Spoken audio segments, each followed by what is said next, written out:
بسم اللہ الرحمن الرحیم۔ حضرت عبداللہ بن مبارک رحمۃ اللہ علیہ فرماتے ہیں کہ ایک مرتبہ مکہ معظمہ میں شدید قحط پڑا۔ لوگ نماز استسقاء کے لیے میدان عرفات میں جمع ہوتے رہے، لیکن کسی طرح قحط کے آثار ختم نہ ہوتے تھے۔ برابر ایک ہفتہ اسی طرح گزر گیا۔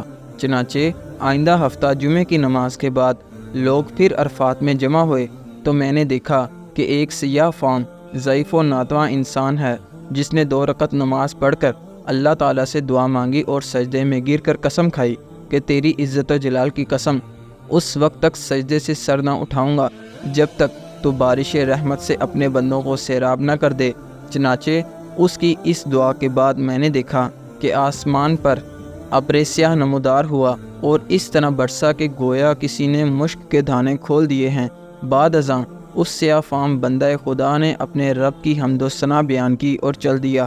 میں بھی اس کے پیچھے ہو لیا کہ دیکھوں یہ شخص کہاں جاتا ہے۔ جب وہ چلتے چلتے ایسے مکان میں داخل ہوا جہاں ایک بردہ فروش رہتا تھا، میں یہ دیکھ کر واپس چلا آیا اور صبح کو کچھ روپیہ لے کر اس بردہ فروش کے مکان پر پہنچا۔ میں نے کہا کہ مجھے ایک غلام خریدنے کی ضرورت ہے۔ میری اس درخواست پر اس سوداگر نے تقریباً 30 غلام مجھے دکھائے۔ ان سب کو دیکھ بھال کر میں نے کہا، ان کے علاوہ اور بھی کوئی غلام ہے؟ اس نے جواب دیا، ہاں، ایک منحوس سا غلام ہے جو کسی سے بات نہیں کرتا۔ میں نے کہا، اسے بھی دکھا دو۔ تو سوداگر اسی غلام کو لے آیا جس کو میں دیکھ چکا تھا کہ اس کی دعا سے اللہ نے بارش رحمت کی تھی۔ میں نے اس سوداگر سے دریافت کیا کہ تم نے اس کو کس قیمت پر خریدا ہے؟ سوداگر نے کہا کہ خریدا تو میں نے 20 اشرفیوں کا ہے، مگر آپ کو صرف 10 ہی اشرفیوں کا دے دوں گا۔ یہ سن کر حضرت عبداللہ بن مبارک رحمۃ اللہ علیہ نے فرمایا، ہمیں اس کی ضرورت نہیں، بلکہ میں تم کو اس کی قیمت میں 27 اشرفیاں زیادہ دوں گا۔ بس اس کا سودا کر کے میں غلام کو ہمراہ لے کر چلا آیا تو وہ غلام کہنے لگا، اے میرے آقا، آپ نے آخر مجھے کیوں خریدا ہے؟ میں تو کسی بھی خدمت کے قابل نہیں ہوں۔ میں نے عرض کیا کہ میں نے تم کو اس لیے خریدا ہے کہ میں تمہارا خادم بنوں اور تم میرے مالک۔ میری اس بات پر غلام نے دریافت کیا کہ آپ ایسا کیوں کر رہے ہیں؟ اس پر میں نے عرض کیا کہ میں کل تمہاری کرامت دیکھ چکا ہوں۔ اللہ نے تمہاری دعا قبول فرمائی اور اپنی رحمت کی بارش کر دی جس کے لیے مخلوق پریشان تھی۔ اس نے دریافت کیا کہ کیا واقعی آپ نے ایسا دیکھا ہے؟ میں نے کہا، ہاں۔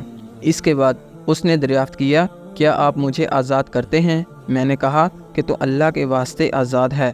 اس کے بعد میں نے سنا ہاتف غیبی سے آواز آئی کہ ابن مبارک، تجھے بشارت ہو، اللہ تعالیٰ نے تیری مغفرت فرما دی۔ بعد ازاں اس غلام نے کامل وضو کر کے 2 رکعت نماز پڑھی اور کہا کہ اس چھوٹے آقا کی آزادی پر تو اللہ کا شکر ہے، مگر مولا اکبر کے آزاد کرنے پر اس کا شکر کس طرح ادا کروں؟ اس کے بعد دوبارہ وضو کر کے اس نے 2 رکعت نماز ادا کی اور دونوں ہاتھ آسمان کی طرف اٹھا کر دعا مانگی کہ الہی، تجھے معلوم ہے میں نے 30 سال تک تیری عبادت کی اور میرے تیرے درمیان عہد تھا کہ تو میرا پردہ فاش نہ کرے گا، مگر اب جب کہ یہ راز کھل گیا تو میری روح قبض کر کے اپنے پاس بلا لے۔ اتنے میں وہ بے ہوش ہو کر گرا، جو دیکھا تو اس کی روح پرواز کر چکی تھی۔ حضرت عبداللہ بن مبارک رحمۃ اللہ علیہ فرماتے ہیں، میں نے اس کو معمولی کفن دیا اور نماز پڑھ کر دفن کر دیا۔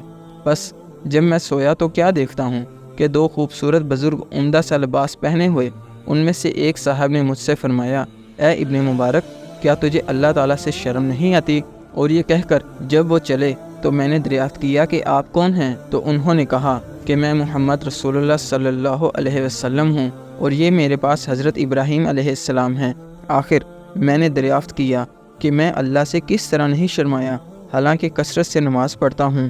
اس پر انہوں نے ارشاد فرمایا کہ آج اولیاء اللہ میں سے ایک ولی کی وفات ہوئی اور تم نے اس کو اچھا کفن نہیں دیا۔ چنانچہ جب صبح ہوئی تو میں نے اس غلام کی لاش کو قبر سے نکال کر نہایت عمدہ اور نفیس کفن پہنایا اور دوبارہ نماز جنازہ ادا کر کے دفن کر دیا۔